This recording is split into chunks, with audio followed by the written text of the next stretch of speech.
Welcome to the mother relay. We're covering today's top boxing news. What's up with it, y'all? This is Hot Boxing Minute. We're live here with La Cobra, Adelaide Ruiz. We're at the Williams Cepeda Mercito Gesta fight in Commerce, California. Adelaide, how you feeling? I'm feeling really good. Happy to be here supporting Yogasta. So I just heard news that you guys signed to Sure Sports Management. Is that correct? That is correct. I'm very excited for my new journey coming up. Hopefully I could get you guys good news on my next fight and possible fights. So we do know that you're the WBC interim super flyweight champion. Can we expect to see you with some of the names in the top of that division soon? Well, hopefully I could defend my title really soon, but if not, we are hoping I'm going up on weight to 118 pounds and fighting the big names right there and fighting, I'm trying to fight with Benavidez, Dina, or Nina Hughes. So hopefully I could get something in at the 118 if I can get it to happen at 115. I like the sound of that. Thank you for your time. I appreciate it, La Cobra. Thank you. So it seems that Adelaide Ruiz is entertaining the idea of moving up in weight, moving up from superfly up to bantam. The bantamweight division has more of a profile than the super flyweight division does. Currently, there are 4 champions at super flyweight and 3 at bantam. But the champions and the challengers, the fighters at 118, do seem to get more coverage than the ones at 115. Very illustrious Adelaide Ruiz very recently made a change in decorum. She was fighting under the Marv Nation Promotions banner for a while. And they did a good job of keeping her active. She's with Sheer Sports now. Eyeing a move to 118. My thoughts. Perhaps things aren't moving as fast as she'd like them to move at 115 pounds. Adelaide Ruiz is the WBC's interim champion at 115, and she's supposed to be the mandatory challenger to Ashley Gonzalez of Mexico. But there's no word on when the World Boxing Council means to order that fight between them, in tandem with Adelaide Ruiz being a very big 115-pounder. Hot Boxing Minute, a friend of the channel, caught up with Adelaide at the fights this weekend. Golden Boy Promotions show, and you can see that Adelaide Ruiz, she's got a very big frame for a super flyweight. She's got some meat on those bones, and in her mid-30s, I don't imagine that's a weight that's getting easier to make. Going upstairs might be the right move. Adelaide Ruiz is an action fighter, a very strong one at 115 pounds. If she were to move up in weight, I believe that her power would carry. I believe it would move up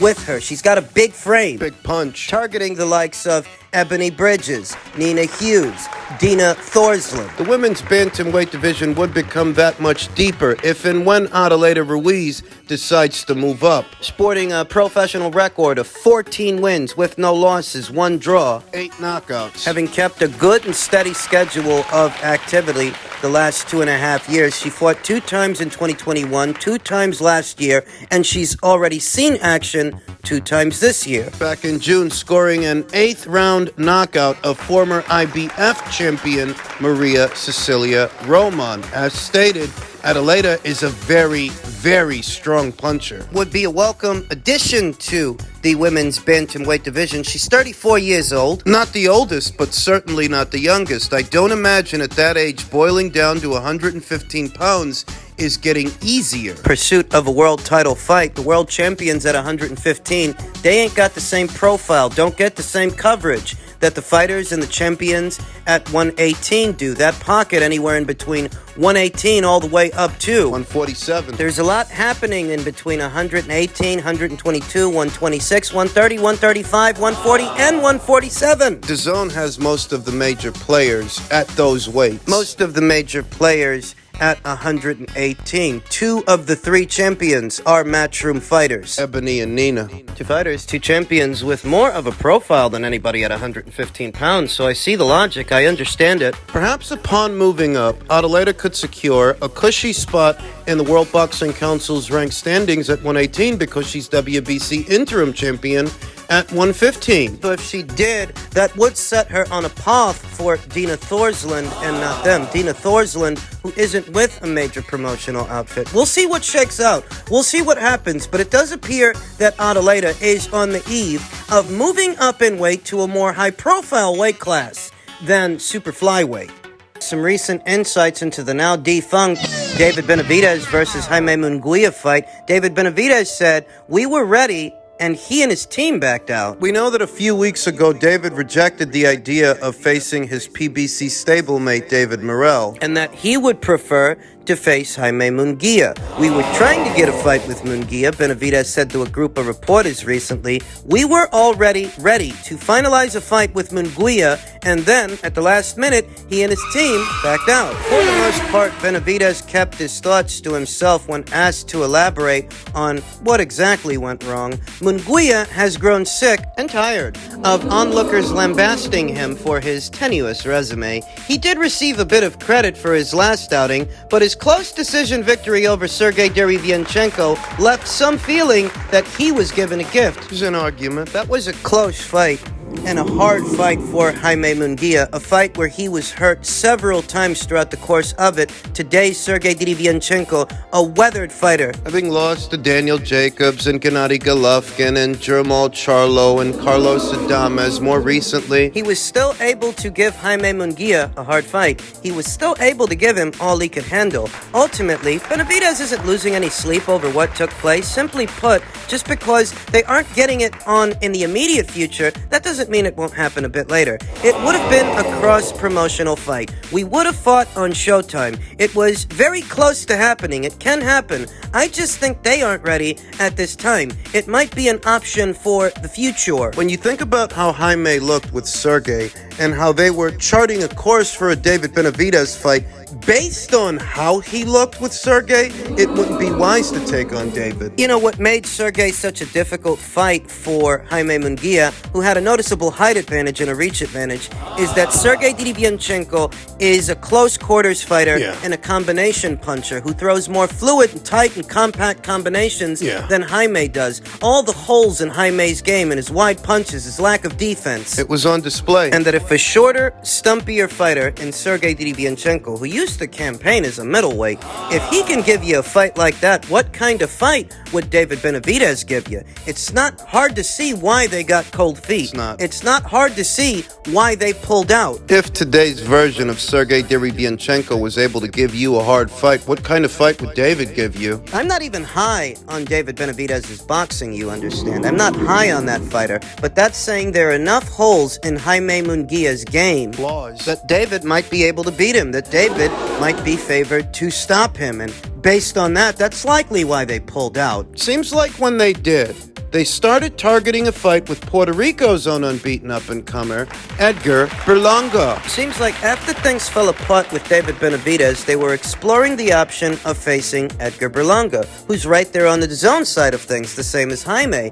However, according to Oscar De La Hoya, he stated that Munguia versus Berlanga will not be happening next, and he claimed Berlanga's team turned the fight down because he's quote-unquote not ready. Taste of their own medicine. What I think is them getting a taste of their own medicine. Team Munguia were not ready to face Team Benavidez. Team Berlanga were not ready to face them. That's how it sounds. So you can imagine Team Berlanga are not taking such accusations lying down. Keith Idek tweeted that Edgar Berlanga's manager, Keith Connolly, told him that talks with Matchroom are ongoing for Berlanga versus Munguia later on this year. That was in response to Oscar De La Hoya telling Fight Hub TV that Berlanga's team turned down the fight. That Berlanga's not ready. That is a bona fide case of he said, she said, and seems to me that Jaime was no more ready for David Benavidez than Edgar Berlanga was ready for him. Ready for Jaime. Some beaten up-and-comers with any semblance of value are protecting what little value they've amassed so far, so much so that their careers are stagnating. Might spread rumors that David Benavidez will be facing Demetrius Andrade later on this year, though there's been no official announcement. Even though Team Berlanga says that negotiations are ongoing with Team Munguia, once again, there's been no official announcement. Most we've heard in terms of official announcements when it comes to Jaime is that he's left Eric Morales. defiant Hall of Fame fighter turned trainer Eric Morales, and has since enlisted the aid of veteran trainer Roach. Freddie Roach. Jaime's been with Eric Morales for something like, I don't know, 2-3 years. Couple of fights, few fights. And it's hard to say that he's a better fighter now as a result. He looks the same fighter that he looked at 154 pounds, the same fighter that fought Liam Smith, the same flawed, albeit entertaining fighter that fought Takeshi Inoue, so on and so forth. It's hard to say that having Eric in his corner all these years made Jaime a better fighter, perhaps a trainer with more experience. And training championship level fighters, you almost forget that Jaime Munguia is a former champion, that he did hold the WBO title at junior middle. His matchmaking being so lackluster, so less than ambitious all these years, you almost forget that he's a former champion, an unbeaten one. Can Freddie Roach make all the difference? I really don't know. It's not like Jaime's an old fighter, too old to change or too old to learn. He's still in his mid-20s. He's young. But at the same time, this guy's got something like 40 fights, doesn't he? He's got a lot of fights and a lot of bad habits. So you do start to wonder, can he change, or is he just what he is? A very flawed, albeit Entertaining fighter. He's a very flawed, albeit entertaining fighter. He's fun to watch. there's a lot going on at 168 pounds, and a lot that isn't. We're supposed to be getting Benavidez versus Andrade. We're supposed to be getting Munguia versus Berlanga. Supposed to be. I feel that Edgar Berlanga is still green enough and limited enough that you could and should favor Jaime Munguia to beat him, because if nothing else, Jaime has a lot more rounds in the bank, a lot more fights, and a lot more experience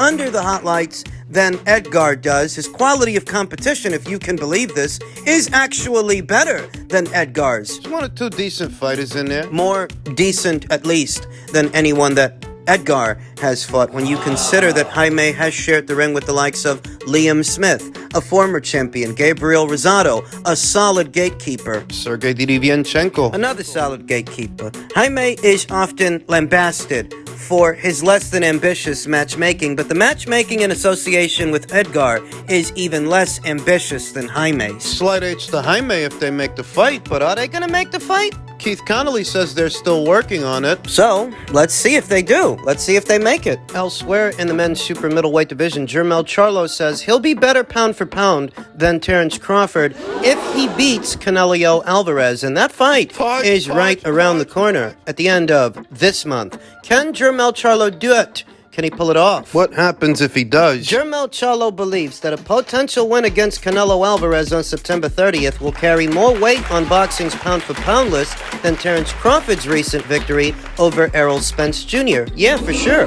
I'll be a better pound-for-pound fighter than Crawford if I beat Alvarez. I think it definitely does. I'm already the undisputed champion at junior middleweight and would be beating another undisputed champion at super middleweight. It would be a dream come true, Charlo told BoxingScene.com in an interview. It appears that a Charlo versus Crawford fight could also happen sometime next year, considering the serious interest and continuous call-outs from both fighters in recent weeks. I had to give this some thought, that if Jermell Charlo can pull off this miracle, You have to remember what the circumstances are. it's like Jermell Charlo said. He's already been an undisputed champion once. He's jumping up 2 weight classes, 2 divisions, to take on another undisputed champion and a pound-for-pound fighter in his own right, a more accomplished pound-for-pound fighter than himself, and he's right up there with Terence. Canelo is. I haven't been beefing, like, truthfully with Crawford. He's just feeling himself right now. He's a top dog. He's moving up in weight. Everybody wants to fight the best, said Charlo. Man, I really don't know that just yet. If I am a 168-pound fighter moving, 168 is considerably still kind of like not my weight division. It's not easy to make 168. I have to gain weight, and gaining weight when you're working really hard is tough. I could easily walk around at 168. I'm definitely not the naturally bigger fighter. 168 is not my weight division. I think I would have to see Crawford at a different weight category. What Jermell Charlo is describing is that while he might walk around at 168 or better, those are fats. Once you get him in camp, the weight starts to come off because his walk-around weight, a lot of it is likely water weight in tandem with fat. It's not muscle. Though he may have the adequate frame to carry the weight and have an adequate frame to perhaps his campaign as a super middleweight, his walk-around weight is likely mostly water and fat. Not muscle. Yeah, that's what's happening. Fighters have to move up and down divisions to make big fights, said Charlo. One day boxing will be where the undefeated record won't matter. A lot of fighters are protecting their O and the politics behind it. It's not doing no good for the sport. They are losing their reputation. And, that's what we just talked about with Munguia and Berlanga and Benavidez. All those guys are unbeaten fighters. All those guys are undefeated. But the fight between Jermell and Canelo is a bigger fight than any fight between them. And Canelo and Jermell, they've lost. They've lost fights. So what does that tell you? That tells you that protecting your O and being undefeated isn't all it's cracked up to be. That you can lose so long as you acquit yourself well, so long as you put on a show. Though, if you never roll the dice, being undefeated, it really doesn't matter because no one's paying attention. Jermell is actually right about that. Now, when it comes to all this being better than Crawford stuff, being better pound for pound if he beats Canelo, you have to think about it. It may seem somewhat abrupt, curt even, that Jermell might stand a legitimate chance of unseating Terence Crawford as the sport's #1 pound-for-pound fighter so soon after Terence's big win over Errol. You have to think about it. And I did. Canelo Alvarez would be a bigger win for Jermell than Errol was for Terence. It would be a bigger win against a more highly ranked fighter than Errol was. And don't forget that Jermell, it's not like he had time to ease himself into the super middleweight division like Terence did at welterweight. It's been some years since Terence's welterweight debut and what eventually became the Errol Spence Jr. fight. He had time to acclimate, whereas Jermell doesn't. Straight from 154 up to 168 for one of the best pound-for-pound fighters in the sport. So I see the point that he's making, and I reiterate, it may seem abrupt, it may seem curt, but Jermell actually has a point. If he can beat Canelo Alvarez, there is a legitimate argument that he should overtake Terence, as he would then become a two-time lineal, two-time Ring Magazine, two-time undisputed champion against a better fighter than any fighter that Terence has fought under more arduous circumstances. No, I don't actually think Jermell is going to win that fight so much as if he did, there's a genuine argument there, a genuine conversation that in doing so, Jermell could usurp Terence's #1 spot. Canelo's circumstances are more favorable than Errol's were, wouldn't you say? That Canelo hasn't been inactive in the last 12 months. He's fought. Whereas Errol was inactive going into the Crawford fight. Inactive for over a year's time. You can't say that about Canelo going into this Charlo fight. And Canelo is a more accomplished fighter than Errol and would be a bigger win for Jermell than Errol was for Terence. Canelo's undisputed. Errol wasn't undisputed. Canelo's a 4-division champion. Errol's never been a champion at 4 weights. He's only been a champion in 1. I see the point that Jermell is making, I do. And how so soon after the biggest win of Terence Crawford's career, a fight 5 years in the making, his victory could be overshadowed by Jermell's victory if he actually pulls this off. Now, I don't think he's going to. But he makes a valid point.